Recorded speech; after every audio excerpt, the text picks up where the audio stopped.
every account manager and every creative working on every brand that we manage need to spend some time at a retail outlet.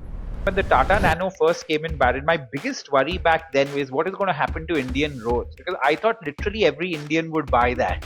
Qualitative aspect that got missed out. Car is still a show off. I want to show you what's in my garage. Or one brand or marketing campaign that you think does really amazing work in an Indian context. Paperboat was a very, very nicely done brand. Nostalgia with the kind of drinks that they launched was a very strong communication. If you were to give some advice to a young marketing professional just entering the field, the need to unlearn is going to be so high going forward. People tend to confuse creativity with originality. Hello, everybody, and welcome once again to the CXO Show. We're doing the CMO Edition. All of you all know that I'm extremely excited about doing the CXO Show. It's literally the favorite time of my year. So I always sound excited at the start of every episode. But in today's episode, for the first time in all the shows that we've done, I have a very, very dear friend of mine who happens to be an extremely successful CXO who is on the show. So I'm ultra excited. And of course, this friend of mine typically doesn't have the time to meet me.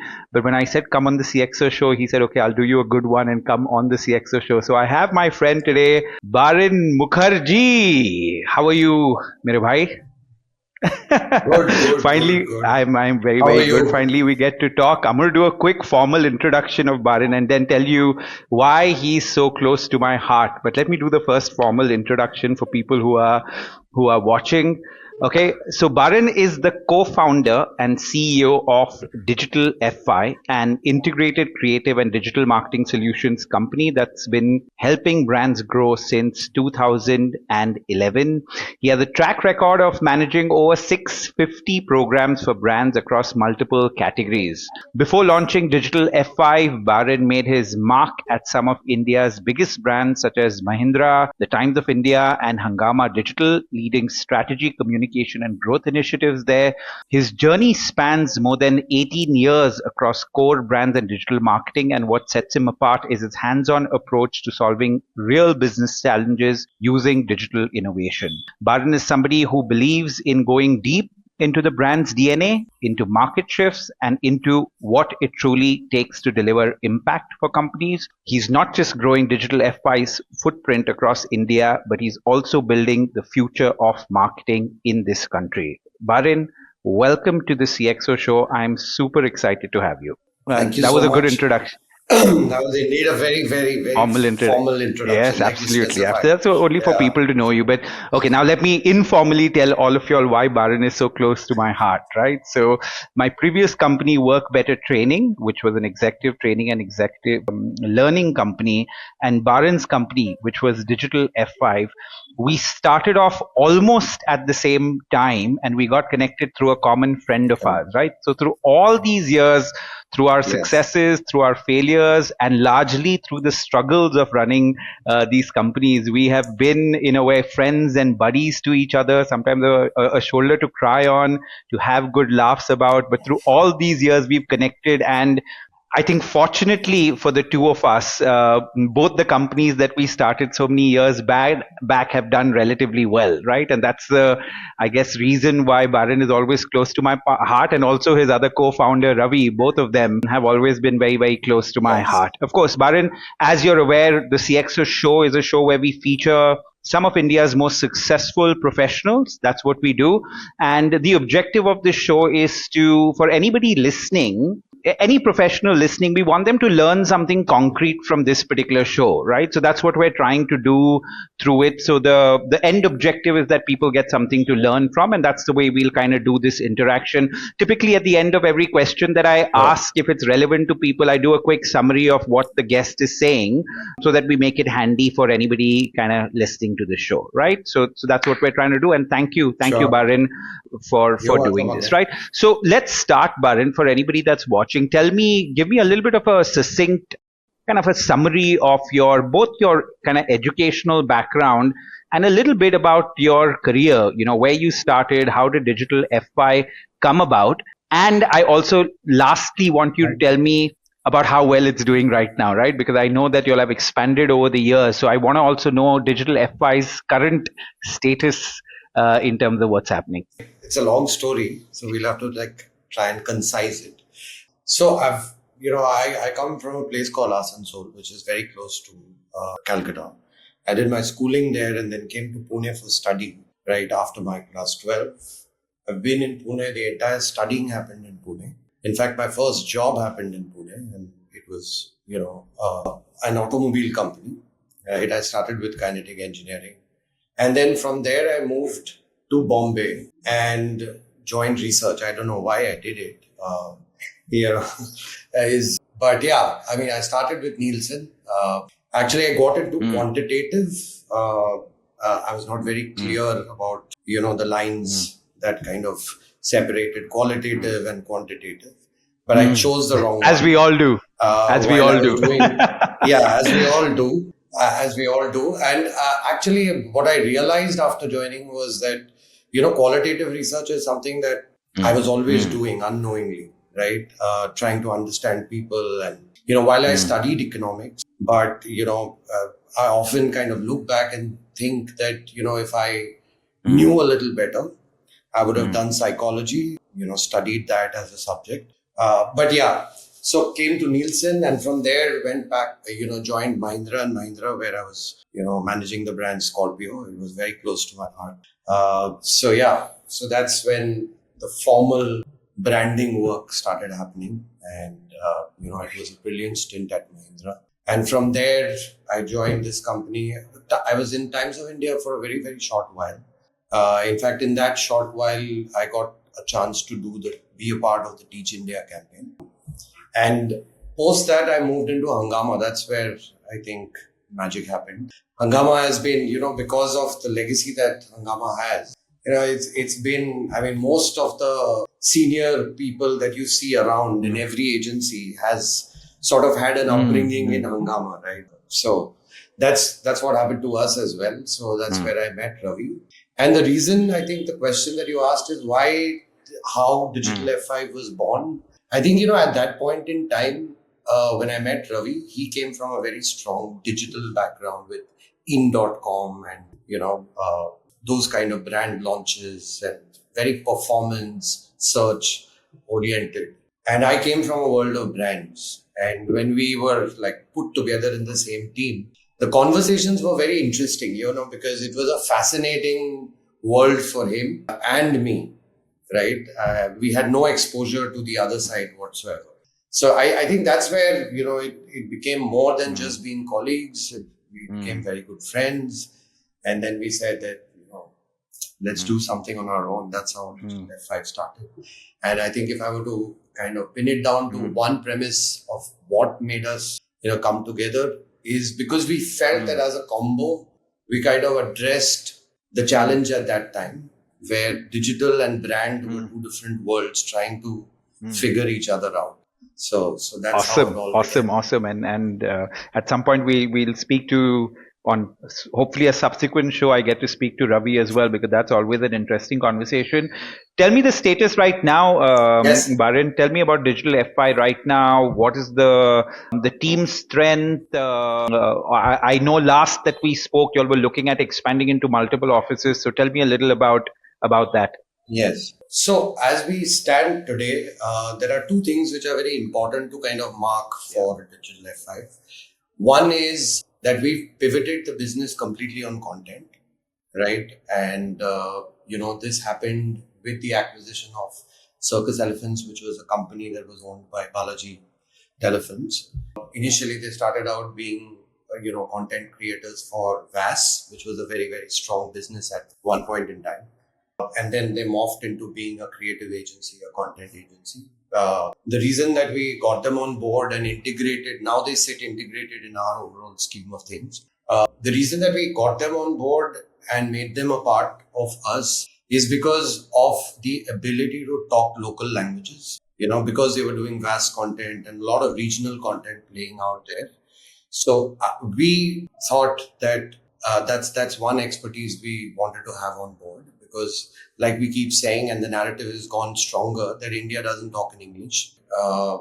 doesn't matter affluence, doesn't matter any other, whichever way you break the country down demographically, right? So that's one thing. So now we stand very, very strongly pegged on content. That's one, Correct. Sort of Correct. marking.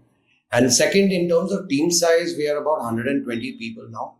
We have 3 offices. Bombay is where we are headquartered out of. We have an office in Delhi. We have an office in Bangalore. Actually, 4 offices. And we have a very small unit in Kolkata. So that's where we stand. These 3 are largely business development and client servicing offices.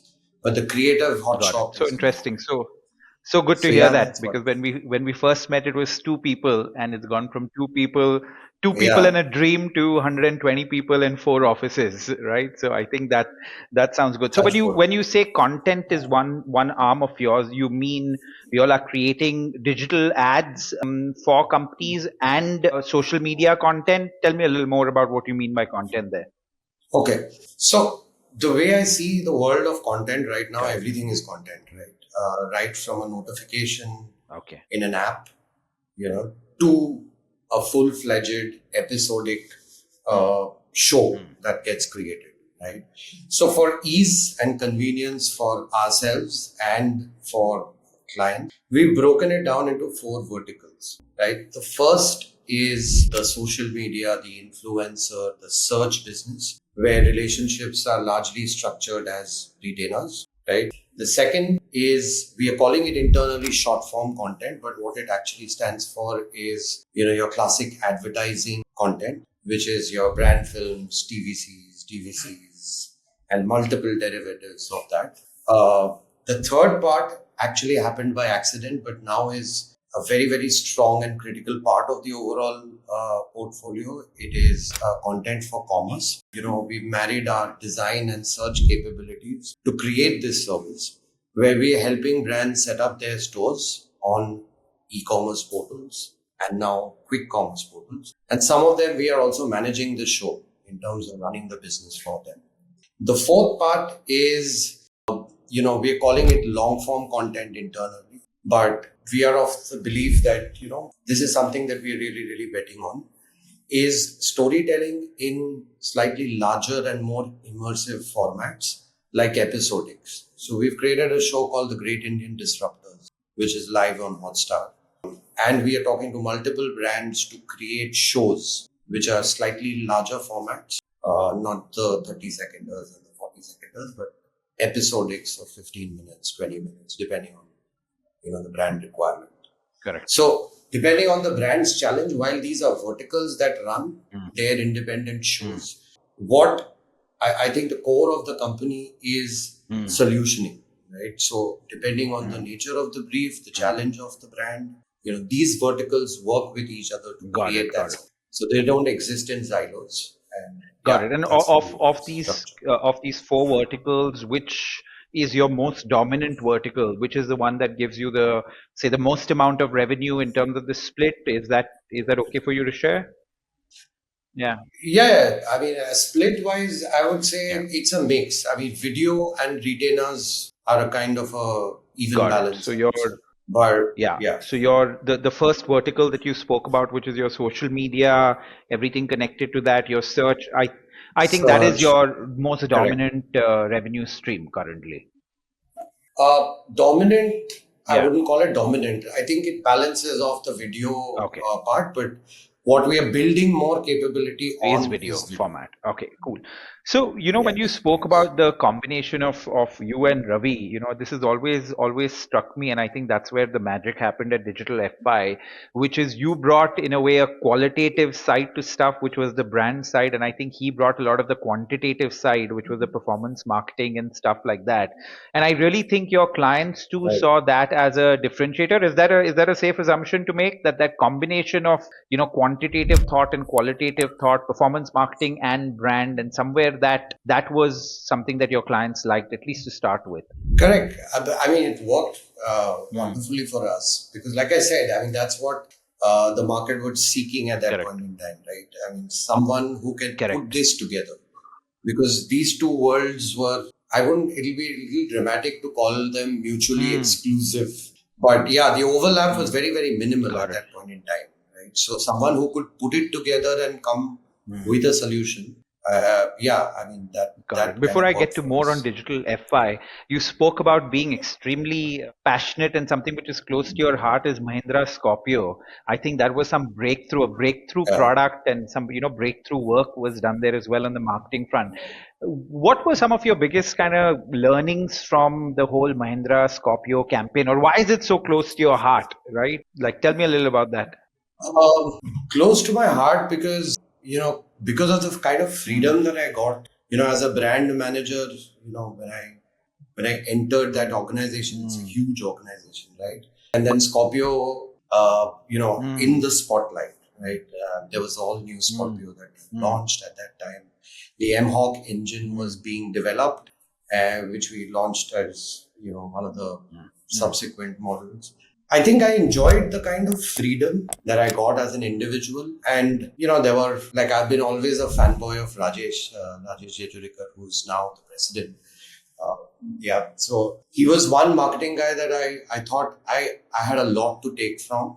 And our interventions were very sporadic, very short. But, they were like those packets of information that just opened up new perspectives, to So marketing. tell me a couple of things Right. that come to your So, mind. What was like one of the kind of big learnings from that campaign? Because that was a while back. So anything specific that happened there that really stuck with you? Yeah, lots like of give me a things. couple. It could have been in terms of The, how your boss kind of ran that campaign, or it could be in terms of how Mahindra looked at stuff, or it could be something at an individual marketing level. Anything there that really stood out that made that product and that that entire marketing around Scorpio so successful over the years? Lots of things, but it's just buzzing with all the data. But I would say the way the company approached in knowing the consumer, I think that was phenomenal, because I've traveled the entire country literally, because we had to spend so much time with consumers, with dealers. So that was one side. And, talking about the freedom that I had, I am absolutely a non-engineer. Like I said, I found quantitative research sort of scary, right? So from that context, the kind of welcome that R&D department did to marketing, right? It was beautiful. It was, I think, one of the best exposures that helped me shape up as That's a so professional. interesting. So I think these are the two bits Yeah, that I can but pick up. the thing is, this theme, Barin, is something that comes in again and again and again, right? Even I think some of the largest companies that do such a good job in terms of product or marketing, in a way, compel their people to spend as much time on the field as possible, right? It's really saying that, go talk to Yeah, as many yeah. customers, go talk to as many dealers, go do a lot of those things. Because if you're not going to do that, your marketing is not going to be in tune with what the market wants, right? That's No, yeah, no, 100%. yeah, yeah, Just sorry to yeah. just building on this.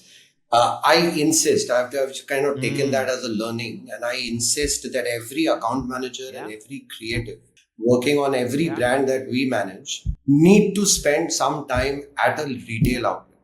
In case the brand, just to kind of observe what are the questions people are asking, what are the pain points, it just gives you a very, very strong context to what you want to do with the brand.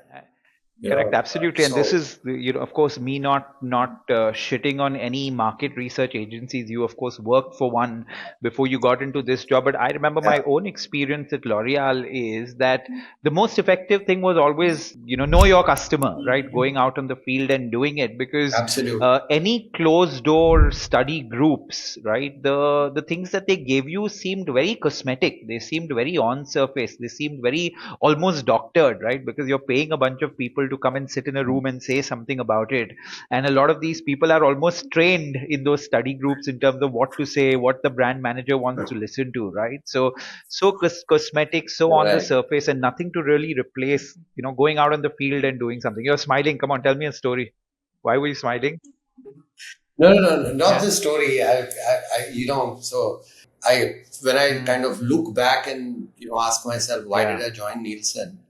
I didn't join the company for the right reasons. In fact, my wife, so I met her there, right? And she's a qualitative researcher. So I was just smirking, on I'm that sorry, way. market Yeah. research is all that is required. Don't get, yeah. No, but she partially agrees with it. But in defense of what market research per se, I think it becomes very, very dependent on the Ability. moderators, and because ability to one is to instigate the right reactions, and secondly, as human beings, we say something and mean something. So it's also equally important for Respondents. the researcher to be able to Correct. kind of nuance that out of those Barin, what was so discussions. interesting is, I guess the larger a company becomes, when people at senior levels need to take decisions on why they're launching a product, they need something to rely on, right? And they need some data to rely on as to why they're launching a variant of a certain product or why they're launching something, right? So more often than not, that market research data and research that comes out becomes not real market research, but more a defense document for somebody sitting there to say, hey, this is what I'm doing for this reason, or this is who I'm signing for this reason, right?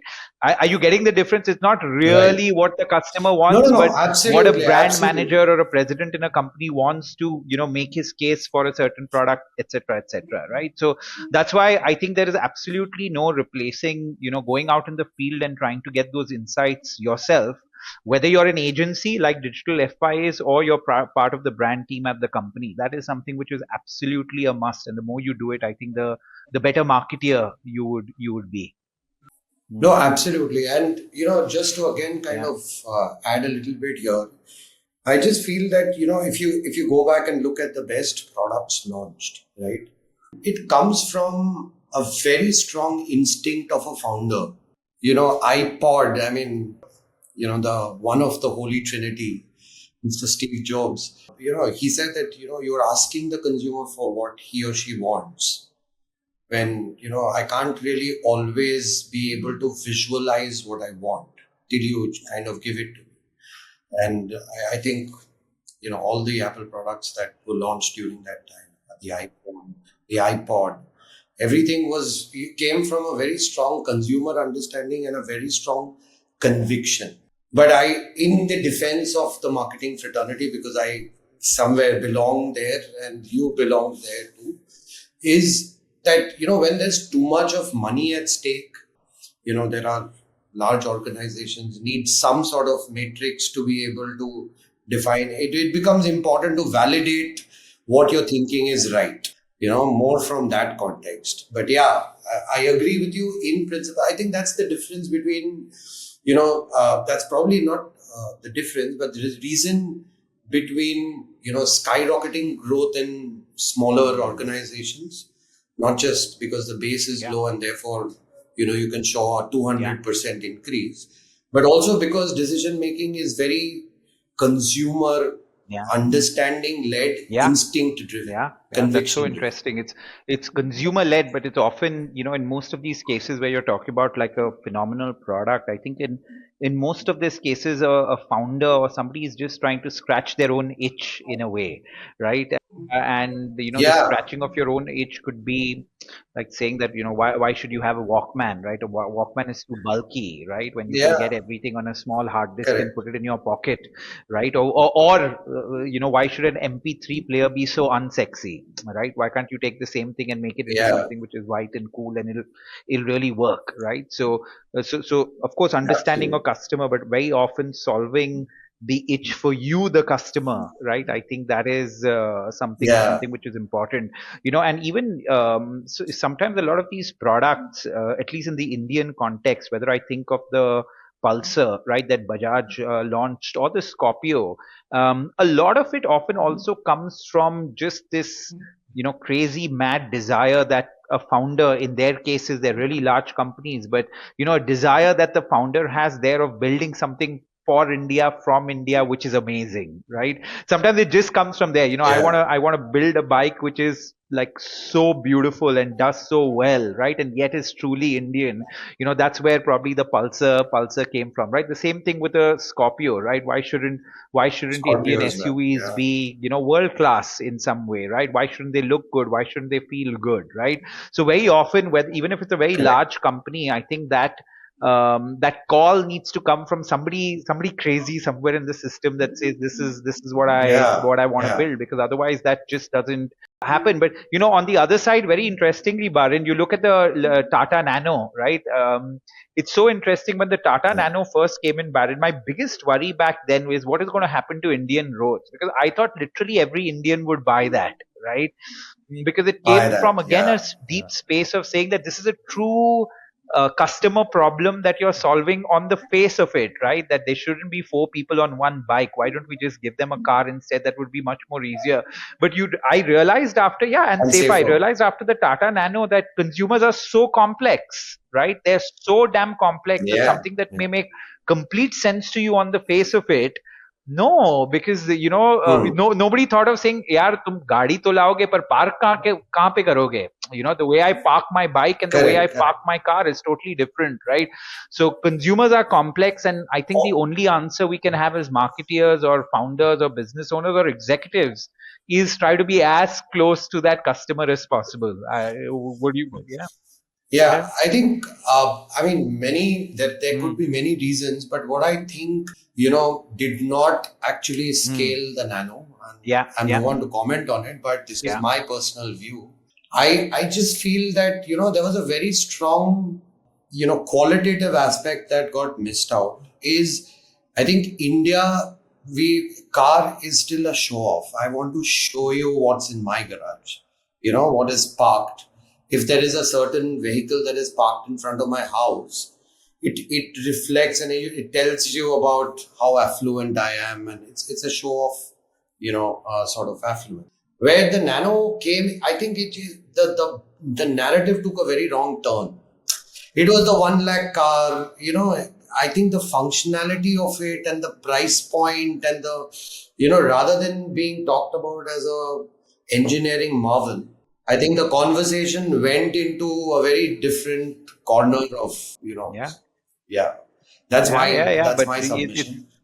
Because suddenly I didn't want to be seen in a yeah, 1 lakh rupee yeah. car. I mean, But that's so interesting, no? I That's so can do interesting that. that just that one kind of labeling that you do of something, and which is again interesting from a Yeah. any young marketeers listening to it, right? So any labeling that happens, that one label becomes so predominant that then everything else takes a backseat sometimes, right? That's the only thing that comes to your mind. And again, going to our our favorite Steve Jobs, right? I think with the for all the good things about the iPod, I think the one thing that really stuck in everybody's mind was the whole thing about saying that 10,000 songs in this, right? And Yeah.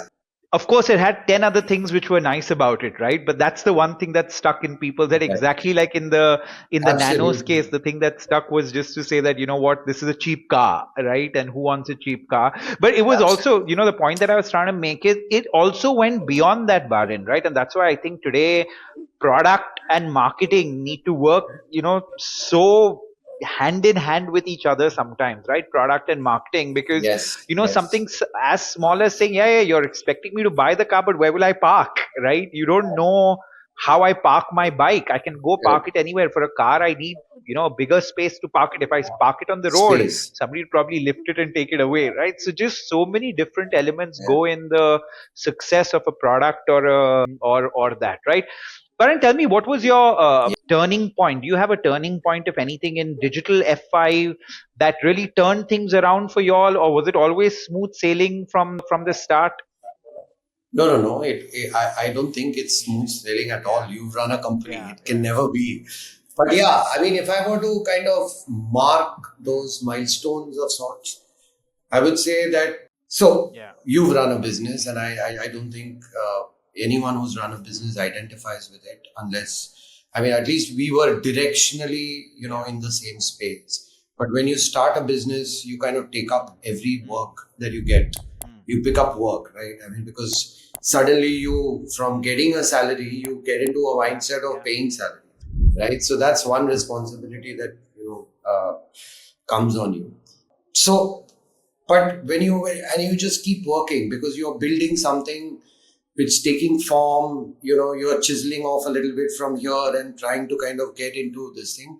But when you just remove your blinkers after maybe a year and a half, 2 years, and you just look around your own office and see the kind of people that has gotten built out, is a very strong direction for you to get in terms of what is the market taking from you. I may do 10 things, right? But it's also important for me to understand and acknowledge what am I good at, and what am I good at, like, the classic capitalistic definition is, the market decides, what you're good at. And for us, that point of realization, the actual manifestation of it was social media at that point in time. But what we realized is that, creative is something that we are doing well. Clients are appreciating, we are being able to, build more business in that domain and so on.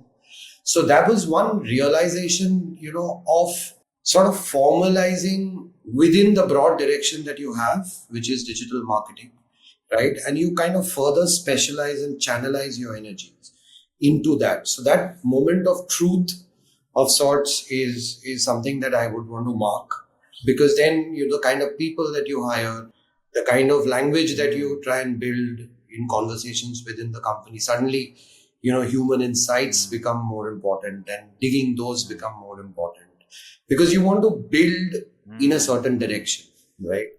So I would kind of mark that as one of the milestones. So just for me to summarize, it's your, Yeah. I think what you said is that your customers, as you started off, really pushed you in a certain direction, which then made you realize that, okay, this is what the market is looking for, and this is something which the customer thinks I'm good at. And then your next pivotal point was to really understand that you'll do creative and the content part really powerfully. What else? Was there any other kind of, turning point, so to speak? The second turning point came when we integrated Circus elephants into us. Because, we've always heard of stories of how when two companies come together, there are these silos that get created. Thankfully, we were not as large as probably some companies are, who find it very difficult to maneuver, these kind of relationships within, right? So integration of that and, sort of oriented and prepared us much better, and kind of made us ready for what we are today. I think that's also a very significant milestone. Got it. So the integration of a hardcore content company like Circus Elephant kind of took you all in the right direction. Correct. Okay. Correct. And the third is where we are today, which is AI. With AI. I think it is mind-boggling. It's like, I would like to call it thrilling, because thrilling has a little bit of scare and a lot of excitement. So got it. I think you've nicely teed us up for our kind of, the next question that I had. How is Digital FI using AI, and in turn your clients? What are some of the things, Barin, which are totally overhyped when it comes to AI? And also tell me some real places where you are using it, where you're like, wow, this works so well, right? So how are you all using it? What is overhyped? And where is it working really well? Okay, so I'll answer this question slightly differently. Yeah. I'll create a structure and not follow, but I'll answer all the way I see it. So personally, I believe it's miraculous. Okay, and I don't know if I can call myself a user, but I think I am AI oriented now. I don't even remember when I went to Google the last time. Yeah. Right. So it's a very, very strong, how do I frame this? It's very, very strongly there, and there not as a trend, not as a gimmick, but actually changing the way human beings are going to think going forward. I mean, that's how I believe, how impactful this intervention is personally, if you ask me. there are two very interesting Yeah, conversations. go on, Sorry, go I'm on. like Yeah. digressing a little bit because, like when you ask about something which is of interest, it kind of goes into multiple directions. I hope that's cool, right?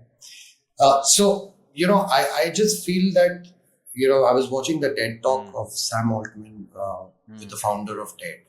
And what he said is so true. And I feel it that we, as educated human beings who've had the privilege of education and a good life, we always felt that technology is going to first come and kill the blue collars, then the semi-skilled white collar. Oh, it'll take a long time to come and hit us. We are on the 35th floor. So even if the water, it's the ground floor and the first floor, maybe second floor is max. But what AI has done is it's kind of gone completely reverse and challenged the creative, the intellectual, part of the entire population, right? So we've never felt so challenged. I don't know if everyone is feeling that way, but I'm definitely feeling very, very challenged. And I think it brings out the best in you. You try and work with it and you try and see what could be this compound that gets created with Barin as one element and AI as an element, which kind of borrows the best of both worlds and creates something so fascinating, right? And that's where we are. So that's one. The second thing is at an organization level, if I were to get it down, I think we're doing everything with AI right now, right? And it has just blown everyone apart. I mean, I've been the biggest evangelist of sorts. And whenever, when you're running a company of 120 people or you have to, convince someone and then people start feeling the way you do. But there are these laggards, so you have to just kind of, I wouldn't call it shove it down their throat, but just get another guy who's sitting next to him so excited that it kind of flows and that energy kind of goes through across. So from an application perspective, we are using it extensively, right from our business development process to the last mile of organizing workflows within the organization. And yeah, correct. I mean, it's Tell me a everywhere. place where I have a bunch of questions and comments on this, but tell me a place where you think it's overhyped or it's not working, something that everybody believes about it, but you don't currently think that is going to serve a purpose there. Is there any such area, or you think everything is going to get better over a period of time and nothing is going to be overhyped? So yeah, I mean, there is no doubt in my head that it's going to get better. But the problem, or I believe, lies in the orientation. We're still looking at it as a tool, a chat bot. It's a whole lot more than that. The moment we kind of immerse ourselves in that world, and which I experience on an everyday level, it just opens up your mind. One data input into anyone kind of opens up different paradigms, right, in your head. So I feel it every time I interact with that, with the app, with the features, with what I can do with it. And I mean, the applications of it, like I said, I think I have a discomfort with the way people are treating it, which is like a tool. It's not a tool. Tell me a little more about Right? that, Barin. It's a way I of get life. that, right? When you say it's not a tool, it's a way of life. What do you mean by that? Try to explain it to a young marketeer in terms of somebody that's using it, but what are you suggesting to them in specific? What do they need to do when you say immerse in it completely? See, for anything, I'll give you. In fact, I was just having this conversation with one of my team members right out just before this conversation. I was saying there are two kinds of people, right? When it comes to cars, like one set of people see the car as a vehicle that takes you from point A to point B. I really don't care, let the driver drive. I'm never going to drive, but what it does, it definitely serves the purpose, right? I have to go somewhere, so, please take me there. Yeah. Then there are guys like us, and we love driving. We love every little feature, and there is a call that happens from the car saying, you know this feature. Like Ravi and me, we have this thing going, right? So there is That's what I mean by immerse yourself, because unless you play around and use it in very different contexts, right, you can't really understand the power that it holds. I was watching this documentary, Inside Bill's Head, right? It's about Bill Gates, and so Bill Gates considers this guy, I'm really sorry I'm forgetting his name, but he says that as per Bill Gates, he's one of the most creative guys that Bill Gates has met, right? And what he says about him is that, people tend to confuse creativity with originality, right? Creativity is about learning something new and applying it in a very different context.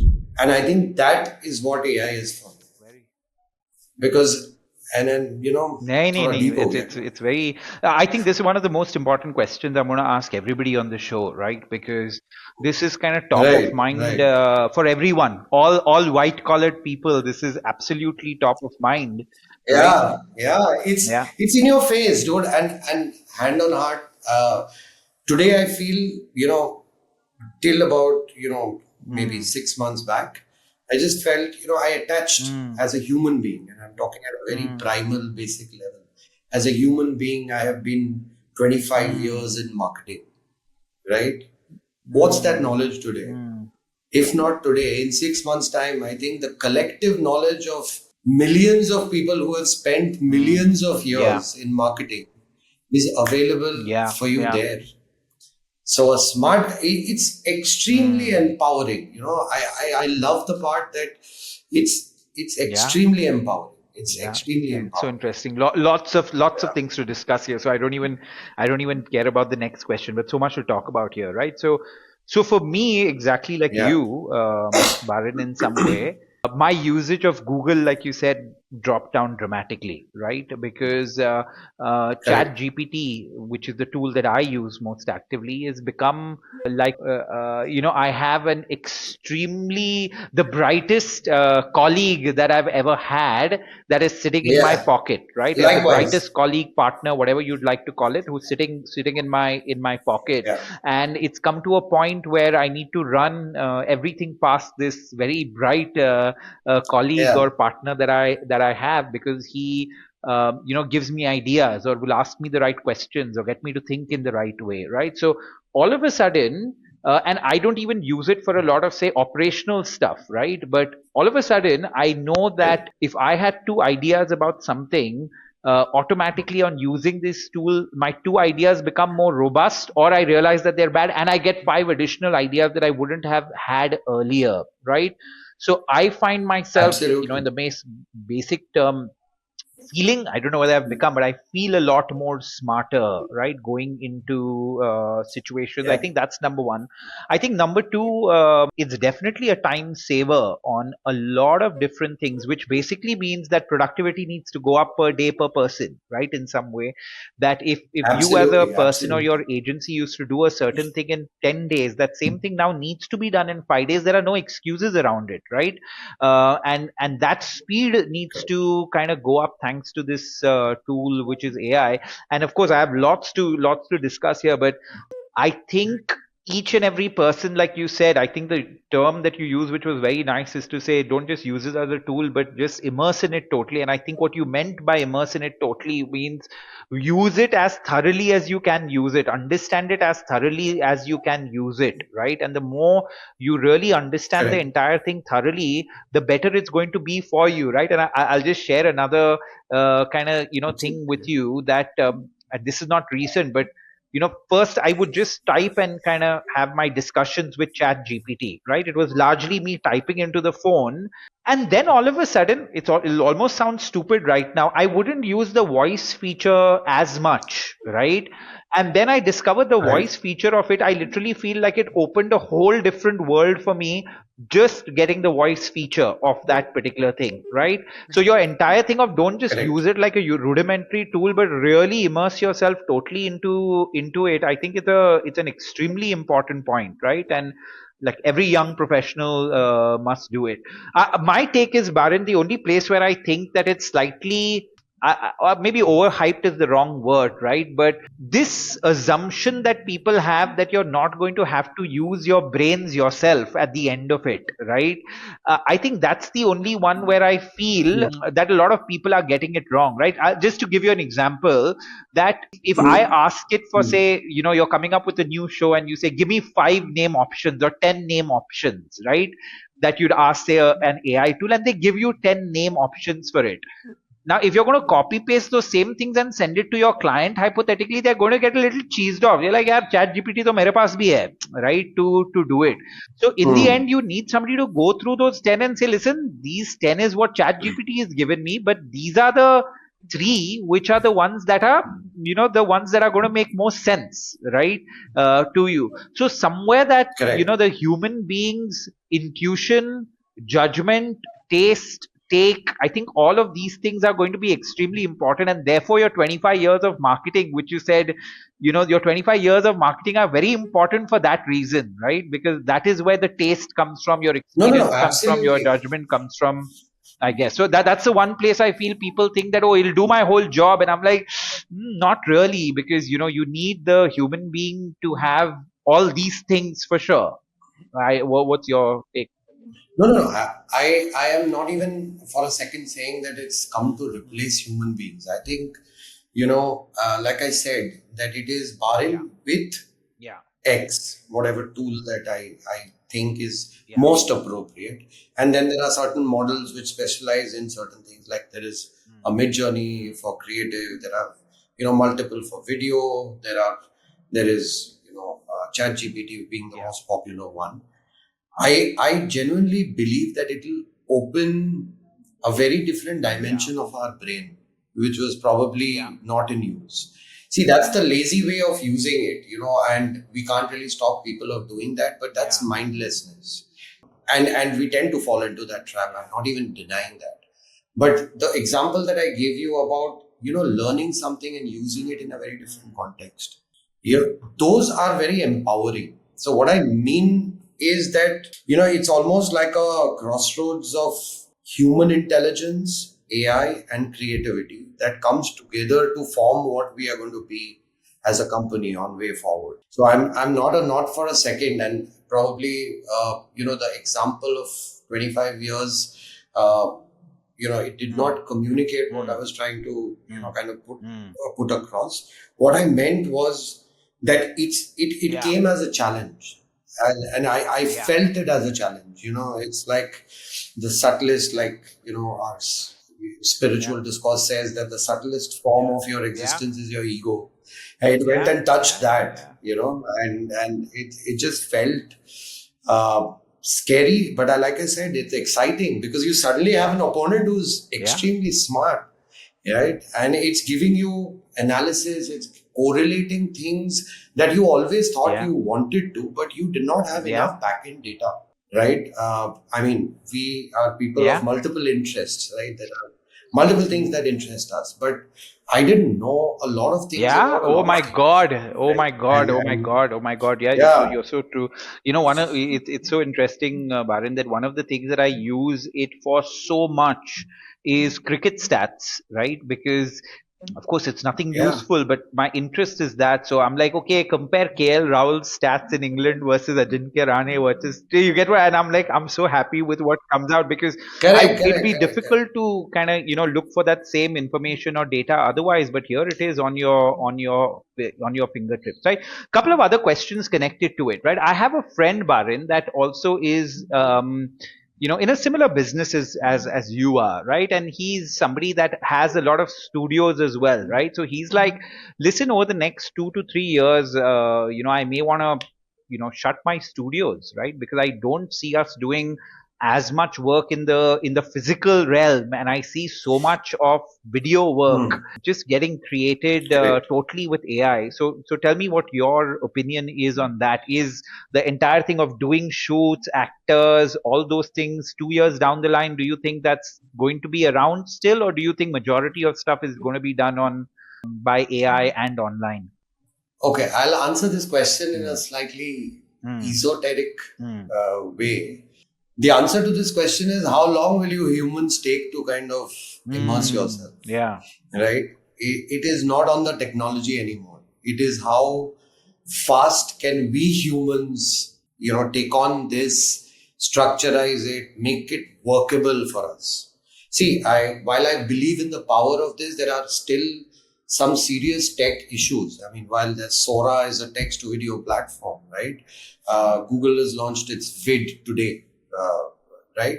These are text to video platforms. But when I'm thinking of a brand, when I'm thinking of, that contextualizing it for the brand, you can get a great creative out. But contextualizing and finishing it, I think that part still needs a lot of work. But I'm sure it's not going to take awfully long to do that. I mean, the systems are learning very, very fast, right? And with inputs of multiple people across, right? I think for me, good. The exciting point, one of the most exciting points, is that I had a worldview, and I always heard people and got their worldviews on a particular subject. I never had a repository of all worldviews at my disposal. So I think it's, like I said, the words that come to my mind when I think of it is very liberating, very empowering. Absolutely. Yeah. It's for us to make sense, like you said. You touched upon a point of saying that so faster is an expectation. That's kind of becoming hygiene now, which is very true. And I think at scale, how do we do it as a company is a challenge we need to solve. Yeah, for sure. Absolutely. Right. So basically currently it's it will happen at some point of time. I'm assuming that a lot of probably short form, which is the 30-second or the 15-second films, would probably, a majority of the work would probably happen in AI in 2 or 3 years, if the human beings come up to speed. And of course, we're assuming that the technology will keep getting better there. Of course, for longer format, I keep telling people, right, in the longer format, it's already happening. It was called Toy Story, right? It's just that the technology the technology that was being used was different, right? You called it VFX or you called it animation or whatever. But it's not like it didn't happen. It's already happened, right? And now this is like VFX and animation on steroids in some way, right? So in the end, no, go on. Have I got? Yeah. Yeah. No, just to build on that, I think it's also, I think the beauty about this is it was not, it's also opening you up to different worlds to choose from. So there's this joke, there is this famous experiment called Schrodinger's cat in quantum physics. And we did this exercise of cat on a table, right? So when I say that, dude, give me 3 options of cat on a table, most likely you will play with the texture of the table and the fur of the cat. But suddenly placing the table on moon and therefore the floating cat is something that you, in normal course of thinking, you will not visualize. But it kind of just opened it up as a visual. Wow. It's a direction that you possibly couldn't have thought and very of. Interestingly, Barin, that on, say, ChatGPT, you could probably put prompts and you can get, say, okay, my client needs XYZ thing and this is their brief and this is their objective, and give me a script or ideate what I could do. Give me a script for it, right? So that was restricted in a way to ideating about something, right? Very soon the same tools are going to help you ideate and execute the entire product end to end, right? Which makes it so interesting, right? The ideation happens on it, and slowly and steadily the execution also of that entire vision happens on it, right? And I think none of us are which is in principle the construct of AI agents. Correct. Yeah, of course, right? But here in this particular case, Barin, it may not be an end-to-end agent, at least currently, in the field of marketing, or maybe I'm too old school to think of it in terms of an end-to-end agent in terms of creating an ad film. But for sure, I think one of the things that it first an ideation tool, now it's slowly moving to an ideation plus entire execution of product. But I think the most important thing is the humans need to come up to speed, right? Because if the humans need to come up to speed in terms of prompting, understanding what is good and that particular element for sure. And also just, one of the reasons why I, at least as of now, feel that, see, where everybody has the same tools, it again becomes a level playing field in some way, right? So just to give you an example, that today you may be AI first, and if your company is AI first, similarly there will be lots of other digital agencies that will try to become AI first, right? So that will level the playing field for you Right. in some way, and then you'll again have to Absolutely. deploy more resources in terms of people to start competing and start growing, right? In some way. So I think there Correct. will be a I don't Yes. know, right? I'm not an expert, but I think there will be a lot of chaos in the near term in terms of another friend of mine. I'll just give you a simple example of how it actually impacts jobs, right? Another friend of mine kind of was running a agency, and he used to have a lyricist, right? Somebody that could actually write on his payroll, right? And it's like that job Right. is gone, right? So because Now you have Guldar Saab writing, writing right? for you at Correct, $20. absolutely, right? So if that is the case, then I don't need a Yeah. lyricist. I mean, Yeah, not yeah, but you literally. get the point, right? You can, of course, Yeah. get very, very good output there, and Mimic yeah, and imagine styles, draw storyboards, right? You remember inspiration. storyboarding used to be, Used yeah, to be such the an thing. elaborate, There was yeah, sketch artists at yeah. advertising agencies Yeah, drawing frame by frame frame. by So, yeah. that is almost gone, right? And just, just talking Yeah. in terms of the time taken, right? You remember how long a storyboard used to take, Barin? It used to take forever to get done. Listen, now that storyboard that used to Yeah. take 7 days is going to take 1 day. So, of course, your client is going to expect your timelines cut in, I think, 1/3, right, of delivering a campaign, so on and so forth, right? But it keeps coming back when everybody has the same tools. Then Right. when everybody has the same tools, it goes back to the humans, is what the point I was trying to make, right? It goes back to the humans in Absolutely. terms of saying, Absolutely. okay, now everybody has Chat GPT. Do you use it better? Do you use it better? Everybody has the subscription for Google VO, right? But does digital FI work in a better team to make a better product, or does the other agency work as a better team to deliver a better product, right? So No, yeah, absolutely, absolutely. I think it's the adoption, and if I look at yeah. a company level, I think putting this in structure so that the entire organization is learning, because there needs to be, see, somewhere I just believe learning needs to be individual as well as an Yeah, organizational, yeah, right? And we are working in that direction. We are doing yeah, multiple things that help us. Get an organizational learning sort of in yeah, place, yeah. right? With GPTs, with multiple Very other good. Very tools. interesting. Glad to hear that. Tell me, Barin, a young person just done with college, okay, hypothetically done his MBA, specialized in marketing, and let's assume, like in most colleges, there's always a big difference between what they're teaching in the colleges and what actually happens, in the field, right? So if you were to give, some advice to a young marketing professional just entering the field, whether he's going to join an agency or whether he joins a company, right, on the client side, what would be your 2 or 3 main pieces of advice to this young professional? Mm. So it's basically me talking to a Barin and a Swapnil maybe Absolutely, 25 years absolutely. And you can expect them to be as idiotic as me, at least. as we were. As we were. I Okay, Yeah, so three things. I would want to yeah, say three things. I mean, I'm just looking, like the scene in yeah, Diwar where Amitabh Bachchan looks out of the window. I can see a yeah, Swapnil and a yeah, Barin yeah, walking on yeah, Marine Drive. I'll just tell them three things. One is curiosity, stay curious. I think it's extremely important because the world around is changing and people will change to adapt themselves. So ask the right questions, somewhere. Stay curious, I would say, in one, phrase. I would stay light. I think a lot of us make a mistake of taking things too seriously, that this is, how I have interpreted the world and this is what works. There is something visceral which is conviction, which I'm not debating. But at an overall level, I think the need to unlearn is going to be so high going forward. In this rapidly changing context, I think it's staying light is very, very important. This works this way. I mean, just slap yourself in a closed. Doesn't. Figure it out how things have changed and how can you make it work again. So stay light is the second thing. And the third part is almost like a motto of sorts. It's saying that just show up.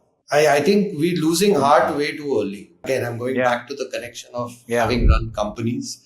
There are many things. I mean, every day is different 5 times over, right? I think we're running out of patience as a race. I think you need to stay put for a little while longer. See it through a slice of journey which has got an up and a down, right? And still try and maneuver and see how you can stay afloat and thrive. So good.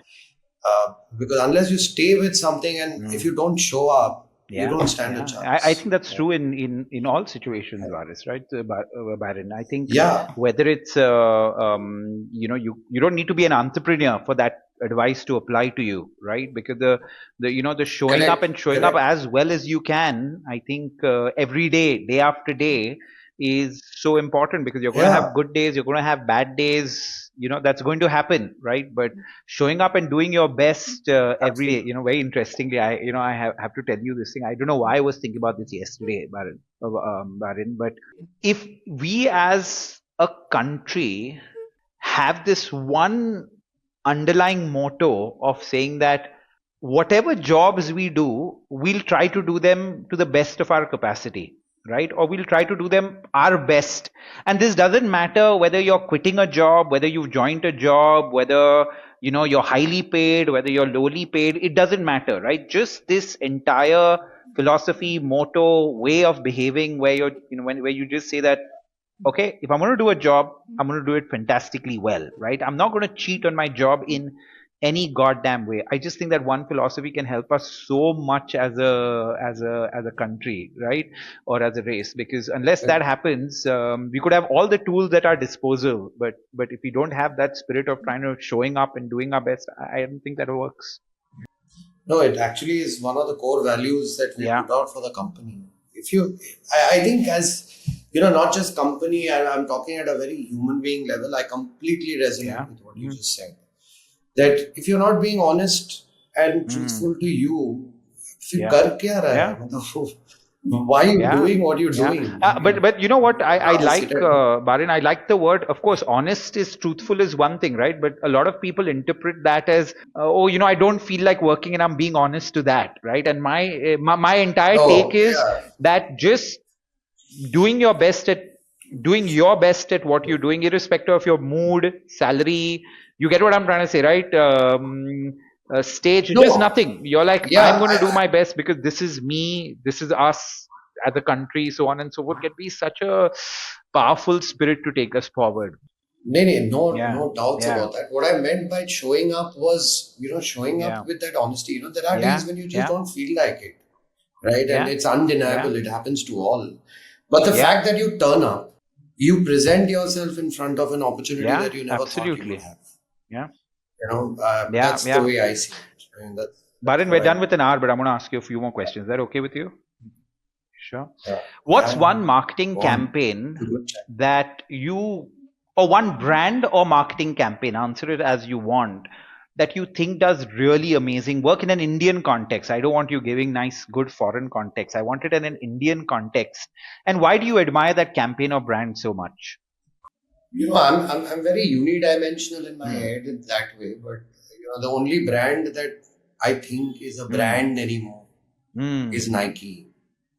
I think it's so close, and I think it's one of the, while Coca-Cola is the largest brand, But I think Nike is just kind of aced it, every time. And I think what I like about Apple and Nike as brands is the consistency. A very small example is you watch this movie Not yet. F1. Apple launched that. They launched the trailer on the Apple TV app, and they have a very, very subtle, like a haptic feature where you can feel the pulse of the F1 car. I mean, it's such a simple idea, right? I mean, the idea is it's not like earth shattering and, but the fact that they do it every bloody time is what makes them the brand. Got it. So consistency is very important for a brand. That's what I take away. And it's not the big things, but these simple things. Give me an Indian context here. What brand comes to your mind in India that you think is consistently been acing it, at least for a while? I have a different point of view on this. I think mostly what we are trying to do is create a very, consistent visual language, right? And I don't know if I've not, sort of seen every bit, but whatever little that I have seen of this brand, I thought Paperboat was a very, very nicely done brand. But I don't see too much of them now. But but I think, nostalgia with the kind of drinks that they launched was a very strong communication, which reflected in product packaging, which reflected in the stories that they told. So I thought it was a very beautifully woven So Paperboat, I think a lot of people talk about Paperboat in a positive light when it comes to brands.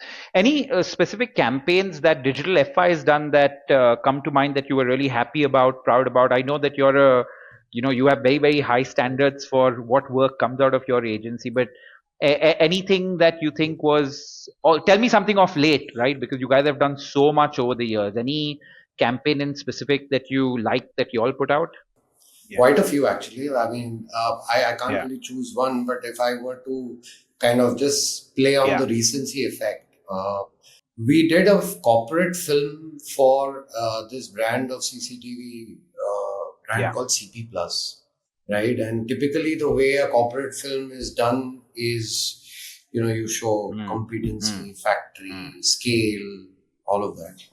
But I think we took a very interesting narrative.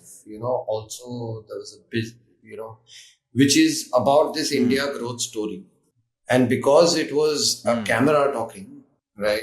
Wow. So we took that perspective of the camera and we built a campaign called Is Desh Ko Humne Dekha. So lovely, yeah. That's such a nice line. Yeah, so it's correct. ये देश को बनते देखा है, देश में बनते देखा है, भारत के बदलते तस्वीर को हमने देखा है. So because it's from the POV. Got it. Amazing, a great line. I want to see what you'll have done there. Okay, Barin, I have a couple of other questions for you. Tell me, and this you can give a little bit of a quick take on, right? So give me your quick take as somebody that does so much work, right, on influencer marketing, right?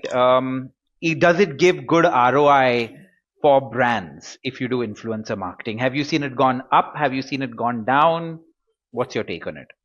Okay, I think my first point of view on this is that, we don't approach it in silos. I think it should start with the business objective, right? And then, whether it's influencer or is it short form content or is it a longer story or is it a carousel ad, etc., the mix should get defined by business objective.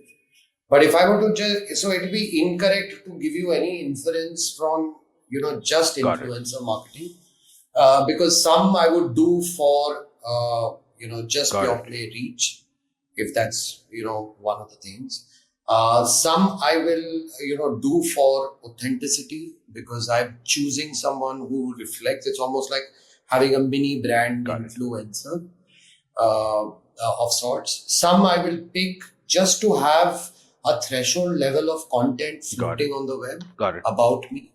So it completely depends on, what is it that you're gunning for, and therefore what an amazing answer. I think, Barin, that's an amazing answer because as I said in your introduction, and I know this for you because you've never really seen yourself as a pure play marketeer, right? You always try to weave in the marketing angle to how it actually impacts your business in some way, right?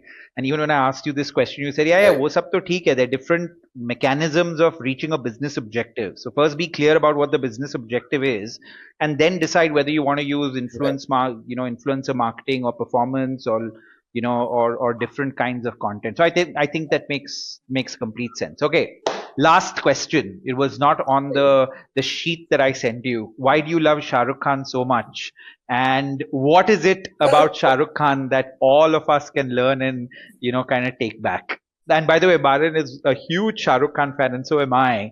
But I think he's the next level. There's Yeah. the Holy Trinity, Yeah. like I said. There's Mr. Jobs, Yeah. there's Mr. Bono Yeah. from YouTube fame, and then there is Yeah. SRK. Yeah, so that's the Brahma. Yeah. But tell me about SRK. Well, yeah. I think the common ground is like I think these guys have inspired. Again, I would take it to a level of saying that conviction and consistency. I would say, these are the two key takeouts from all these three guys. Someone kind of inspires you to be the square peg in a round hole. Like, someone tells you that, your reality is restricted by the limitedness of your dreams.